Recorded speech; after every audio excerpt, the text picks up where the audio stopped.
Sa lupang disyerto, sila'y nakikipagsapalaran. Bitbit ang pangarap na tanging sandigan, ngunit sa likod ng bawat nilang ngiti ay may mga luhang pilit na kinukuble. Sila ang pinakamagaling magbunware sa mundo, na tila ayos lang ang lahat sa malayong dako. Kahit ang katawan ay lupay-bay na sa pagod, ang tanging hangad ay pamilya'y maitaguyod. Sila ang mga sinungaling na may gintong puso, sinasabing busog kahit ang sikmura'y kumukulo. Sa bawat video call, mukha nila'y masaya, upang ang naiwang mahal ay hindi mag-alala. Tinatago ang hirap, tinatago ang sakit, sa banyagang lupang tila kay lupit. Ayaw nilang malaman ng pamilyang naiwan ng tunay na kalagayan sa gitna ng kapaguran.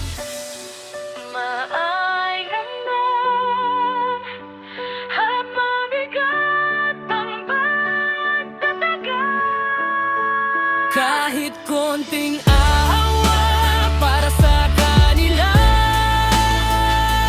na nasa gitna ng banta ng digmaan at kaba.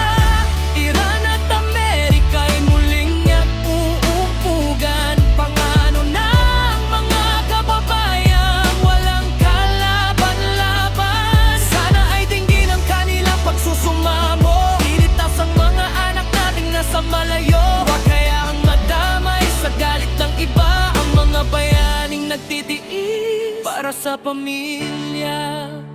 Ngayon ay lalong bumigat ang kanilang dinadala. Balita sa paligid ay puno ng babala. Ang ubong ng kanyon at banta ng mesay sa langit ay nagbibigay ng takot na sadyang napakasakit. Ngunit sa tawag sa telepono, boses nila'y matatag pa rin. Huwag kayong matakot, ligtas kami rito. Ang kanilang dalangin kay lupit na tadhana. Sa gitna ng alitan, sila ang biktima sa hindi naman nilalabanan.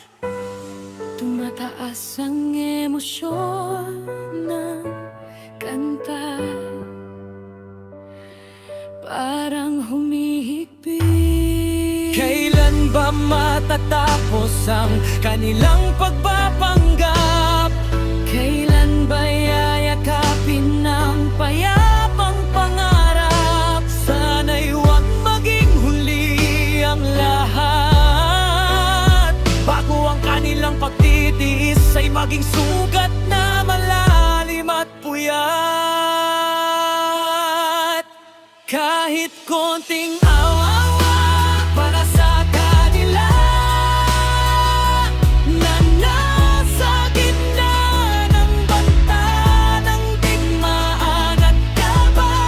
Iran at Amerika'y muling nag-uupugan. Paano na ang mga kababayang walang kalaban-laban? Sana ay dinggin ang kanilang pagsusumamo, iligtas ang mga anak nating nasa malayo. O kaya ngang madamay sa galit ng iba, ang mga bayaning nagtitiis para sa pamilya. Sila ang mga sinungaling dahil sa pagmamahal, nagbubuwis ng buhay sa gitna ng dasal. Kahit konting awa, kahit konting ligtas, para sa kanila Electrotech, para sa kaligtasan ng ating mga OFW.